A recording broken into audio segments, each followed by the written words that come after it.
quiet and we need to answer the question.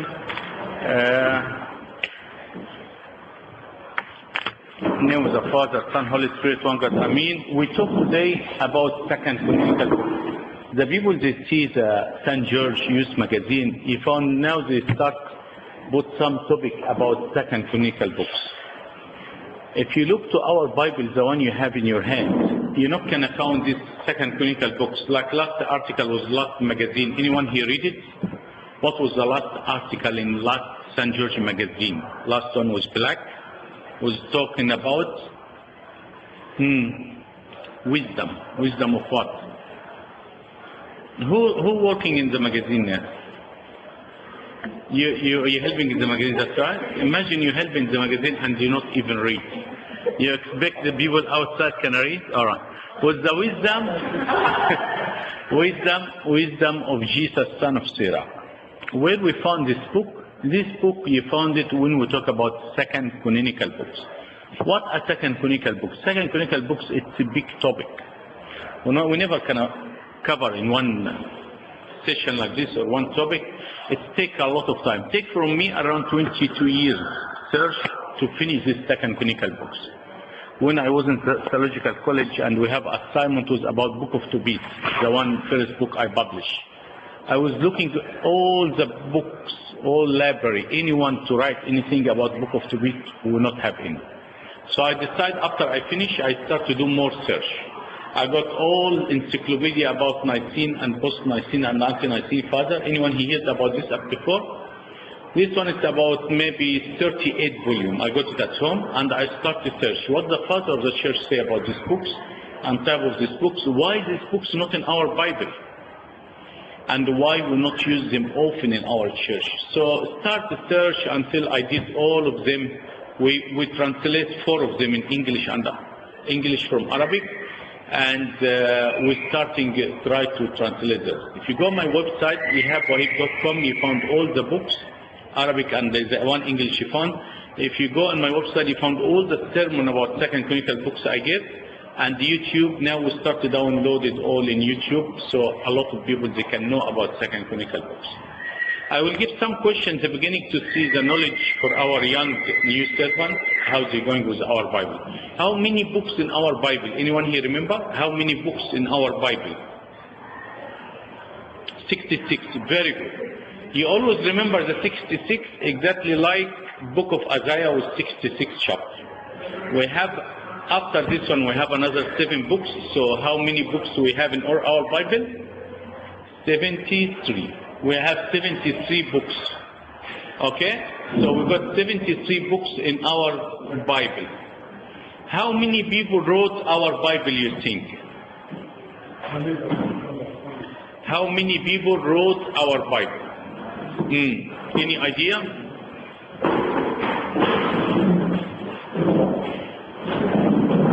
We have about 47 people. We have about 47 people, they wrote our Bible. Some of them write 14. Who's the 10th wrote 14 books of our Bible? St. Paul. Who's wrote 5 books from our Bible?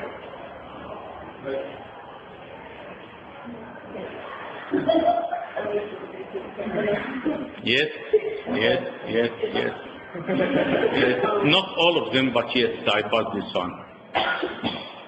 Okay, because Joshua, he continued for some. St. John the Beloved. St. John the Beloved, he wrote. How many books did St. Luke wrote? 2. Which one? Acts and Gospel of St. Luke. So we got 47 people wrote our Bible. We got 73 books in our Bible. How many years do you think it took them to write the Bible? A lot.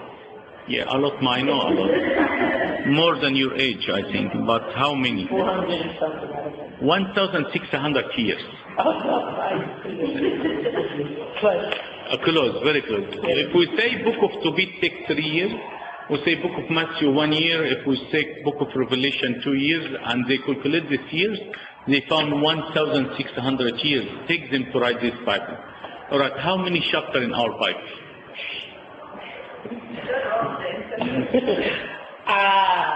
3,000, I don't know. Thank you very much. 72. 1,335 chapters. So remember again, 47 persons wrote the Bible, 73 books, takes them 1,600 years, and we have 1,335 chapters. How many verses in our Bible? I don't know, 5,200. Very. 4,300. That means not every book. Yeah, I know. But that's if you don't know nothing. I don't know,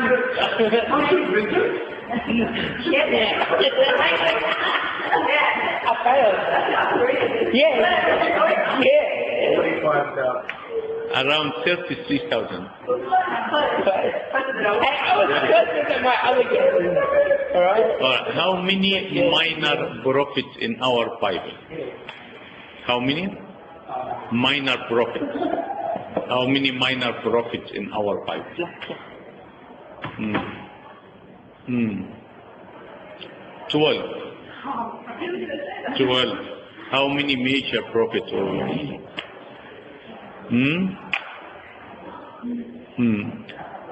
4. So why I have to ask you this question? What do you think? Why I have to ask you before I start this question? When can you be servant? Well, is it going next year? You're going to be a servant next year or next year? All right. If one of the kids stand up and ask you, son, someone asked me a question, I don't know. How many people wrote our Bible? What are you going to tell him? Thank you, Guru. Thank you, Guru Salah. Next week I tell you. Okay? And that's very good answer. That's the best if you don't know. Don't forget something because now they're going to go and ask someone and come. All right? Next week, the guy come and they said, son, You're wrong. What's the second canonical books? How many books? Why is it not in our Bible? What you going to say?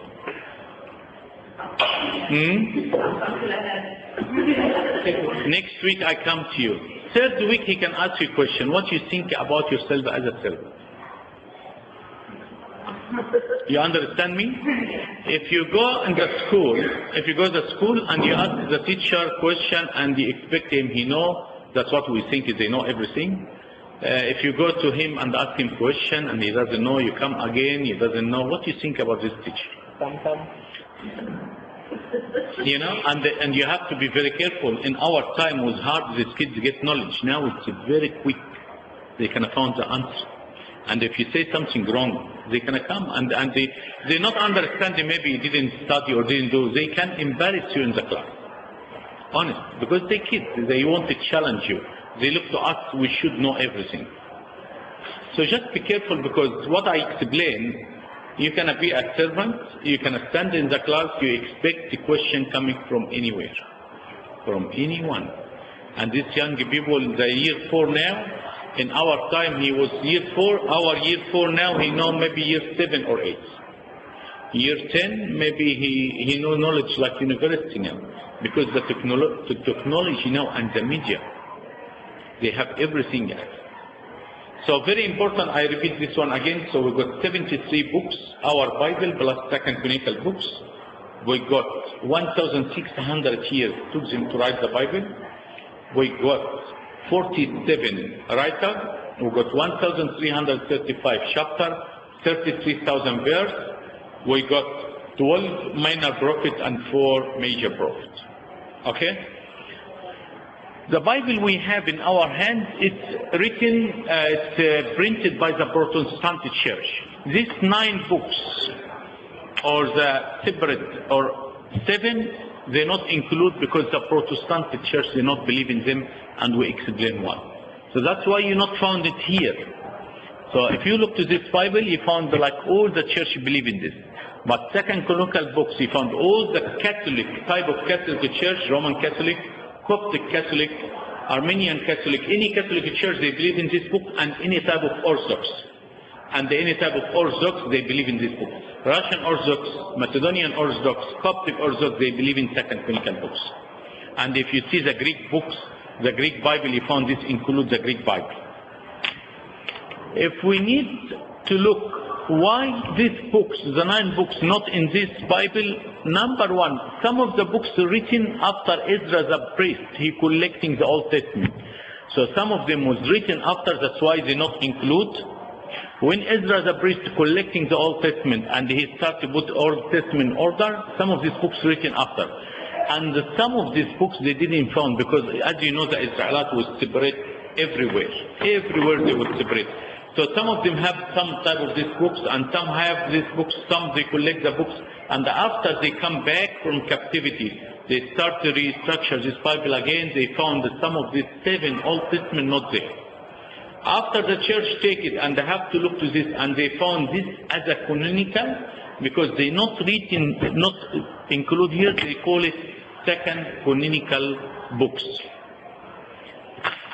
If we look in our house, is very important books. If you look, someone open for me book of John, chapter 10, verse 22. To show you how this book's canonical and why this book's important in our church. The book of John, chapter 10, verse 22.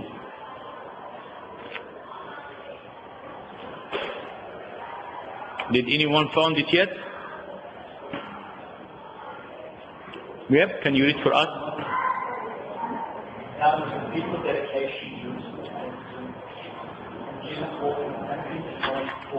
Okay, that's enough for me. Dedication feast. Did we hear about dedication feast before? Did we know where this dedication feast come from? This dedication feast, when you read first book of Maccabees, you found the Syrian army, they take over Jerusalem, and in the temple they get pigs and they kill it in the temple, in their temple. And the pigs for Jewish is unclean, like Muslims, they hate. So after they take back their altar and take back Jerusalem, they start dedicate this altar again. They took the rocks, they put it somewhere until they said another prophet come and give advice what we should do with these rocks, and they rebuilt this temple.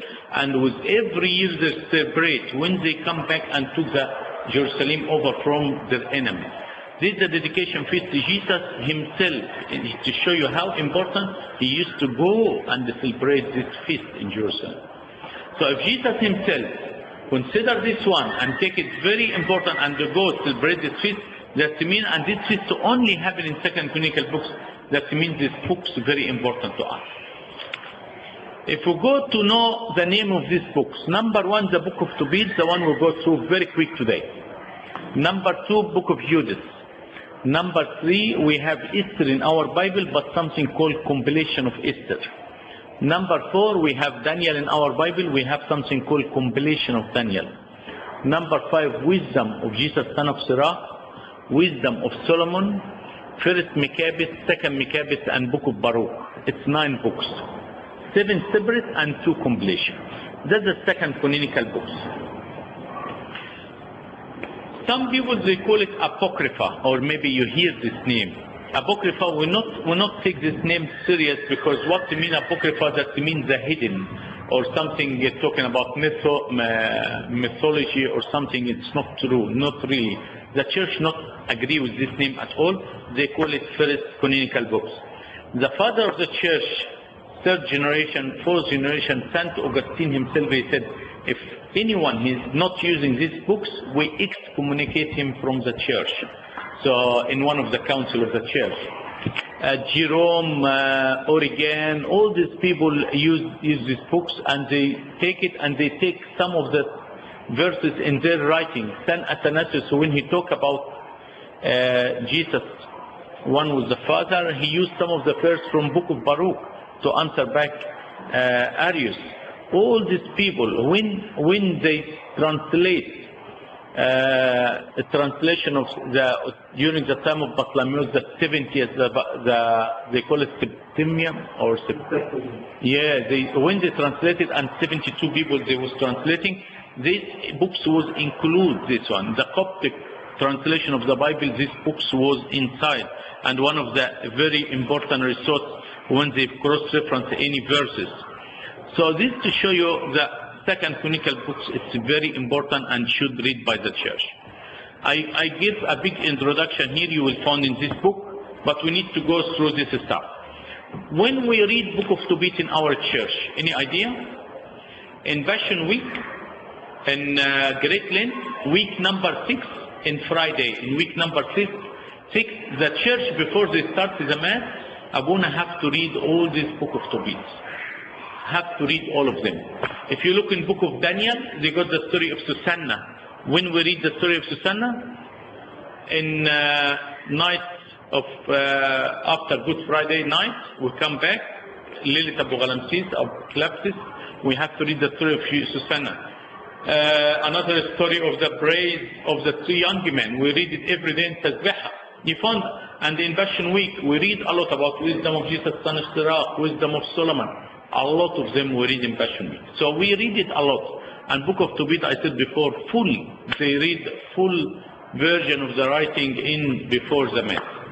They have movie now about Book of Tobit, Magid Tawfiq, he done it. So it's a very popular. They start the people consider this one and they take it very serious. So that's the introduction of the second clinical books. Quick. Another 10 minutes I start the Book of Tobit, but any question for the second clinical books before we go in? Yes. Do we know why those Protestants don't believe in the... It's a very good point. The Protestants, they not believe in this because they're not following their faith. One of the objections of this book, I will answer in the end, but one of the objections, the Protestants, they not believe in intercession of the saints. All these books was talking about the intercession of saints of Archangel Raphael. That's why they're not taking serious. They said, we not believe in this. And another thing I will consider, remind me in the end, I will explain. I wrote already about 4 or 5 objections from the Protestant church, why they not believe in these books, and what our church answer about their objection. And here in the end, every book I write the objection and our answer. Very good question. What else? Any more question? Okay. So how many books in Marina we got in our Bible? 33. Very good. Mark, how many people wrote the good? Rebecca, how many years took them to write?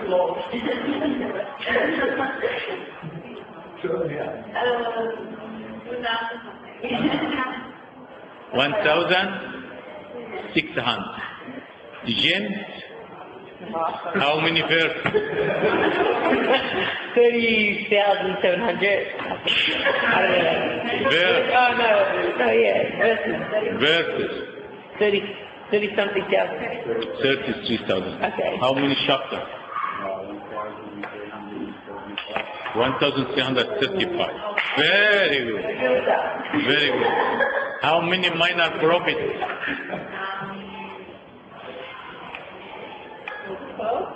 12. How many major prophets? Anyone here remembers the name of the books? Tell me how many you know. The 9 books. Tell me their name. Don't worry. I will ask in the end again to remember. This 2, Maccabees. Maccabees 1 and 2, yes. And then there's Daniel. Esther, compilation of Esther, compilation of Daniel, that's 4. Tobit 5, and still 4 more. Wisdom. Jesus. Solomon. And Jesus, son of Sirach. And Judith. And book of Baruch. Baruch. That's good. Sirach. Okay? Alright. Book of Tobit. What's mean of Tobit? God compassion. Top, yeah, God compassion. Anything with yeah, that's God. Top, like Tayyib, that means God compassion. Alright? What's the story about? They took Tobit as a captivity from his country. Nebuchadnezzar, the king, he took them as a captivity. That's why in the end of the story we know Tobit, the father, he's the one write this book. The language they wrote, it's Aramaic language. What's the Aramaic language? Remember the Passion of Christ? When you hear, when they was talking, this is the Aramaic language. There's difference between the Hebrew and the Aramaic. The Hebrew, that's a formal Hebrew. The Aramaic, that's the language that's like that slang they use it the daily, in their daily life. Tobit, he was be young. When they took him as a captivity like James, he was young, they took him, he's very strong, and they take him to help them. He was a decent, very nice person. He never received in the Mass. He hears the Mass from back to France, and he helping his people. They took a lot of friends. They took a lot of friends. Some of them, because they want the captivity cancelled, they said, who care about God? No one know us here. They start to go out, they start to drink, they do whatever. But TOBIT, he was very faithful to his God and honest, like James. Okay? So he started to do his prayer, he started to give his tithes, and was very nice. When he grew, he married one lady, her name Anna. Make sure Anna. Okay, look where is Anna and marry Anna. And after he got a baby, he called him, in some of translation, TOBIT, or they call him TOBIT too. So we got TOBIT the father and TOBIT the son. Alright? Anna, she called him. Alright? And after this one, he was helping his people. The king is very upset from the Jewish. Everyone he disobey his order, he kill him. And when the king kill any Jewish, or when the king kill any one of the Jewish, the order to leave him in the street, no one touch him, so the rest can escape. But TOBIT, he feared God more than the king. He go at night, get these people, and they start to bury them. Go at night, get these people, and start to bury them. His friend started to warn him. He said, now you disobey the king too, because you bury these people. And king, he said, don't bury them. He said, I fear God more than people. And sometime in the monastery, they have a monk, they call him TOBIT. This is the monk, if anyone passed away, he take him and bury him. Take from this tradition. And after one day, TOBIT coming back from burying a lot of people, he was very tired, he sleep in his lounge, a little bit dirt come in his eye, make an infection in his eye, take a little bit more time, and he start to get blind. So imagine someone serve God, someone help God a lot, and instead of God reward him, he gets more temptation. So TOBIT was very disappointed and upset. And people start to tease him like Jew. They told him, listen, you help God all your life, look what happened to you. And he told them, I wait for my reward when I go to heaven rather than my reward in the earth. One day, because he cannot work, his wife starts working. One day she coming back from work very tired, and she got goat with her. She bought goat so they can kill in the feast to eat. He hears the goat sound, and he told her, did you buy this one or you steal it because you have no money? She started to get upset from him. She told them, I cannot steal this. Look what happened to you, and start. He's very disappointed, very upset. And they start to pray to God and tell him, God, I cannot handle this temptation anymore. Please take my spirit. I doesn't want to live anymore. We stop in TOBIT story. There is another one here named Sarah in another city. She had a big temptation too. Sarah, she married for 7 times. Every time she married, the day of her wedding, the devil killed her husband. So what happened with her temptation? One day she told her maid servant to clean up something, she didn't clean it. She tell her, and she screamed to her. She told them, why you talk to me like this? You will never marry and you will never have children. Sarah was very, very upset too. She went to her upper room and was tears telling him, God, I cannot handle this temptation. Please take my spirit. But look, both of them, they want to die because they can't handle the temptation, but God will have different answers. And that's true to show us, sometimes we have a very hard time, sometimes we have temptation. The only one can understand us, God, and the only one can do the way for his way better for us, God. In which time? The time God sees the better for us. So TOBIT, he feel after his prayer accepted, so he start to get his youngest son and tell him, TOBIT, come here, I want to tell you, you have to look after your mom, always helping the poor, always pay your tithes, you pray, read your Bible, all this stuff. But remember, long time ago, TOBIT, there is one of our friends, he need money, I got him 10 bags of silver for his business because he had a hardship. He gave me his receipt. Take this receipt, go collect this money because you will need it for you and your mom after I pass away. TOBIT, the young one, he said, Dad, I don't know the way. He said, all right, see one of the men, he knows the way, we can hire him. He take you to show you the way to get the money and we'll pay him his wage for all this time he's spending with you. TOBIT started asking around the young one, anyone who knows the way to this city, anyone who knows the way to this city. They told him, yet someone, he said, I know the way. He said, all right, can you come talk to my dad? So his dad, he saw him, he said, what's your name? He said, my name is Azariah. He said, his dad, he said, do you know the way? He said, yes, I know the way. He said, all right, that's the receipt, take my son with you, show him the way, and please get the money, and we'll pay you after we get the money. First day they was walking, you know, in that time was not much transportation. They walk. At afternoon, his leg very dirty, so he stay next to the river, start to wash his leg. He found big fish coming to bite his leg. Tobias the young, he scared and go back. He told his friend Azariah, the one he shows the way, Mark, put the phone in your pocket. He told him, what happened? The fish can bite my leg.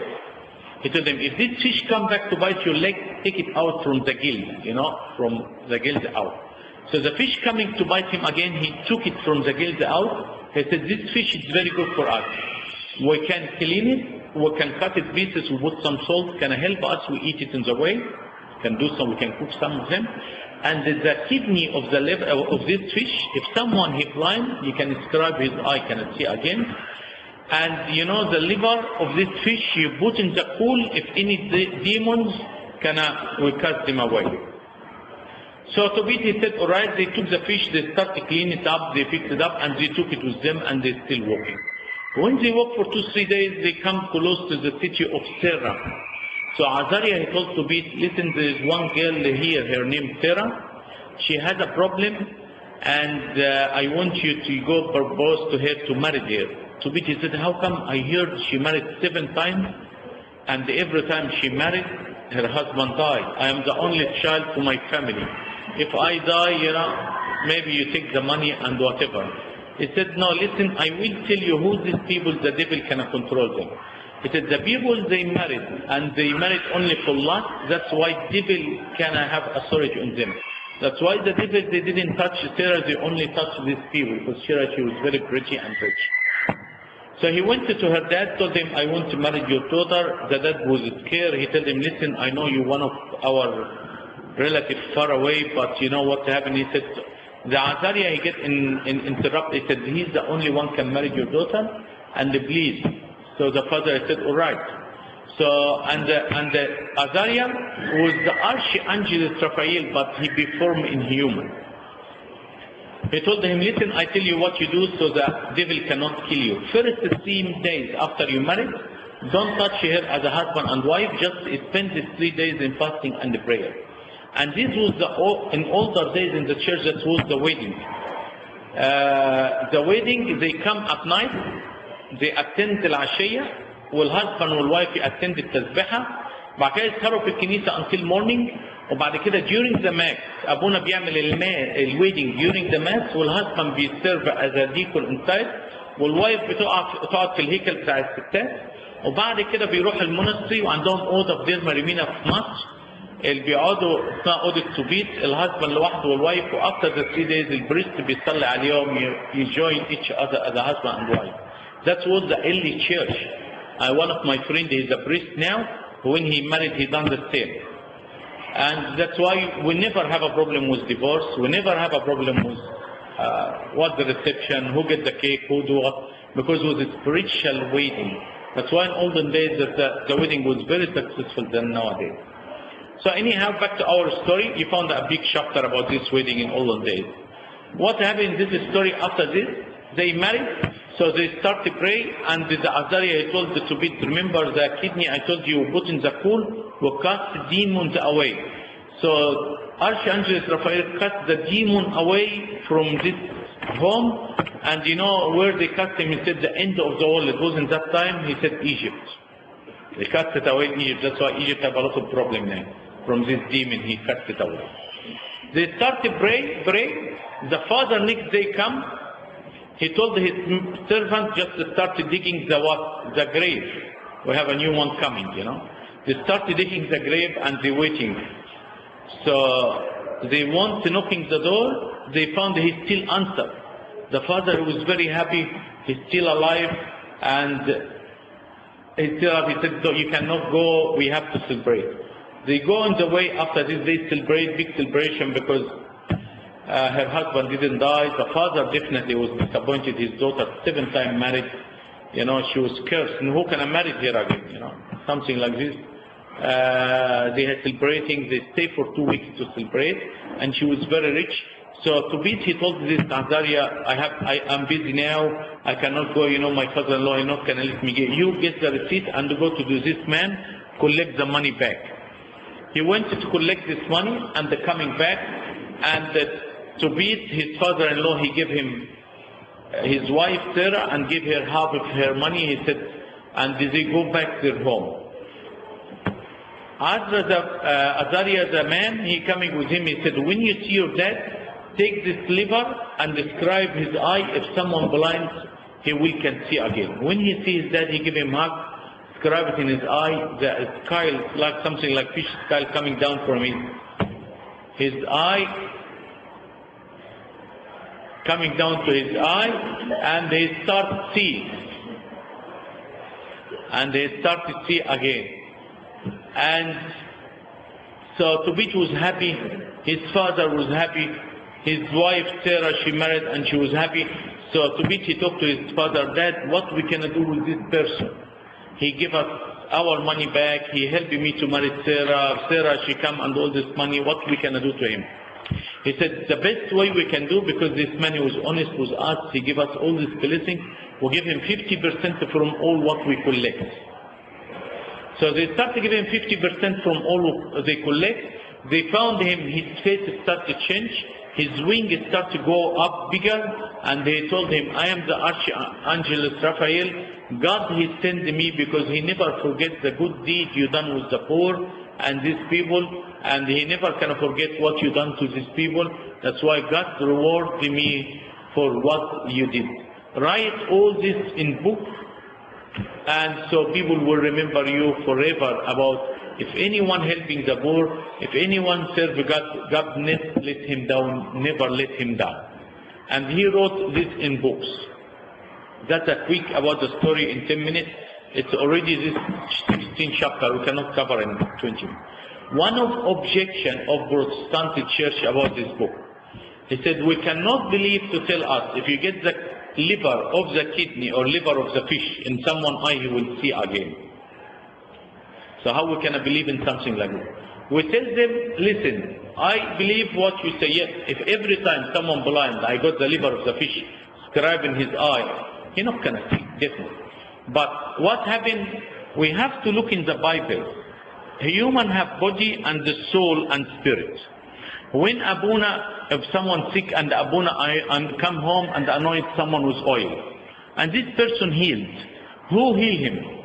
His face, or Abuna blessing, or the oil? Faith. So we can say Abuna blessing not gonna help. We're not gonna say the prayer or the blessed oil not gonna help. If all of them together they can help. Okay, very important. I get you a story from our Bible. Have a look, open your Bible. 2 Kings, chapter 2, verse 19 to 22.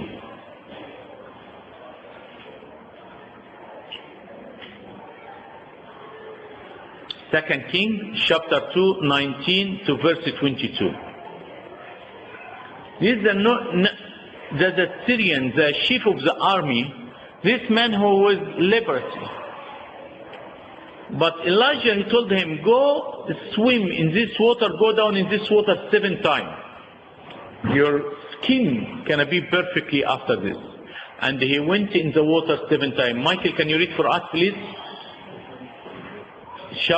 2 King, chapter 2, 19 to 22. Yalla, Michael. Please know the situation of the city prison. As my Lord sees, but the water is bad and the ground down. He said, bring me a new bowl and put salt in it, so the water is to be. Then he went out to the source of the water and passed through the salt well, and said, thus says the Lord, I have healed this water from it, there shall be no more death or barrenness. So the water remained healed this day according to the word of Elisha. That's right.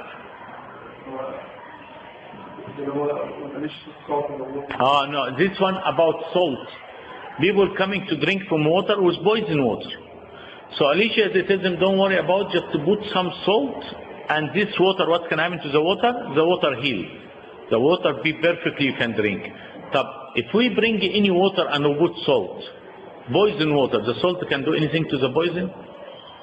But the body have to see something the human done, he be comfortable, and the faith of the person, the blessing of the person, all this together can affect. Another story, nice one, in 2 King, I think 4, chapter 38 to 41. What happened? People went to eat. When they went to eat, they found only zucchini.